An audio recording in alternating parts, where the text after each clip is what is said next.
ವಾಸುಕಿ ಹಿಂದೂ ಪುರಾಣಗಳಲ್ಲಿ ಪೂಜಿಸಲ್ಪಡುವ ಹಾವು. ಇದರ ಹಿಂದೆ ಅರ್ಥಪೂರ್ಣ ಕಥೆಗಳು ಮತ್ತು ಆಧ್ಯಾತ್ಮಿಕ ಸಂದೇಶಗಳಿವೆ. ಈ ವಿಡಿಯೋದಲ್ಲಿ ಅದನ್ನು ತಿಳಿದುಕೊಳ್ಳೋಣ. ವಾಸುಕಿ ಹಾವು ಹಿಂದೂ ಪುರಾಣಗಳಲ್ಲಿ ಪೂಜಿಸಲ್ಪಡುವ ದೇವತೆಯಾಗಿ ಪರಿಗಣಿಸಲಾಗುತ್ತದೆ. ಇದು ಸಾಗರ ಮಂಥನದಲ್ಲಿ ಮಹತ್ವ ಪಾತ್ರ ವಹಿಸಿದೆ. ದೇವರುಗಳು ಸಾಗರ ಮಂಥನದಲ್ಲಿ ವಾಸುಕಿ ಹಾವನ್ನು ಹಗ್ಗವಾಗಿ ಉಪಯೋಗಿಸುತ್ತಿದ್ದರು. ಹಾವು ಶಕ್ತಿ ಮತ್ತು ಬ್ರಹ್ಮಾಂಡದ ಸಮತೋಲನದ ಸಂಕೇತವಾಗಿದೆ. ಇದನ್ನು ಶಿವನ ಕುತ್ತಿಗೆಗೆ ಸುತ್ತಿಕೊಂಡಿರುವಂತೆ ಚಿತ್ರಿಸಲಾಗಿದೆ. ಇದು ಆಸೆಗಳು ಮತ್ತು ಭಾವನೆಗಳ ನಿಯಂತ್ರಣದ ಸಂಕೇತವಾಗಿದೆ. ಇದು ಶಾಶ್ವತ ಮತ್ತು ಕಾಲವನ್ನು ಮೀರುವುದನ್ನು ಸೂಚಿಸುತ್ತದೆ. ವಾಸುಕಿ ಎಂಬ ಹೆಸರು ಸಮೃದ್ಧಿ ಮತ್ತು ಅದೃಷ್ಟವನ್ನು ಸೂಚಿಸುತ್ತದೆ. ಈ ಅತೀಂದ್ರಿಯ ಜೀವಿ ಸಂಪತ್ತುಗಳನ್ನು ರಕ್ಷಕನಾಗಿದ್ದಾನೆ. ಪುರಾಣಗಳಲ್ಲಿ ಇದು ಪ್ರಬಲ ಶಕ್ತಿಗಳನ್ನು ರಕ್ಷಿಸಬಹುದು ಮತ್ತು ಬಿಡುಗಡೆ ಮಾಡಬಹುದು. ವಾಸುಕಿ ಒಬ್ಬ ನಾಗ. ಇದನ್ನು ದೈವಿಕ ಸರ್ಪವೆಂದು ಪರಿಗಣಿಸಲಾಗುತ್ತದೆ.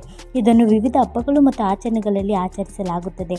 ವಾಸುಕಿಗೆ ಸಂಬಂಧಿಸಿದ ಕಥೆಗಳು ಅನೇಕ ಆಧ್ಯಾತ್ಮಿಕ ಪಾಠಗಳನ್ನು ನೀಡುತ್ತವೆ. ಈ ಕಥೆಗಳು ಒಳ್ಳೆಯದು ಮತ್ತು ಕೆಟ್ಟದರ ನಡುವೆ ಇರುವ ಸಂಬಂಧವನ್ನು ಮತ್ತು ದೇವರ ದಾಖಲಾತಿಯನ್ನು ತೋರಿಸುತ್ತದೆ. ವಾಸುಕಿ ಭಾರತೀಯ ಪರಂಪರೆಯಲ್ಲಿ ಆಕರ್ಷಕ ಅಂಶವಾಗಿಯೇ ಉಳಿದಿದೆ. ಇದೇ ರೀತಿ ಪೌರಾಣಿಕ ವಿಷಯಗಳ ಬಗ್ಗೆ ಅಥವಾ ಬೇರೆ ಇಂಟ್ರೆಸ್ಟಿಂಗ್ ಫ್ಯಾಕ್ಟ್ಸ್ಗಳ ಬಗ್ಗೆ ತಿಳಿಯಲು ನಮ್ಮ ಚಾನಲ್ನ ಸಬ್ಸ್ಕ್ರೈಬ್ ಮಾಡಿ. Thanks for watching.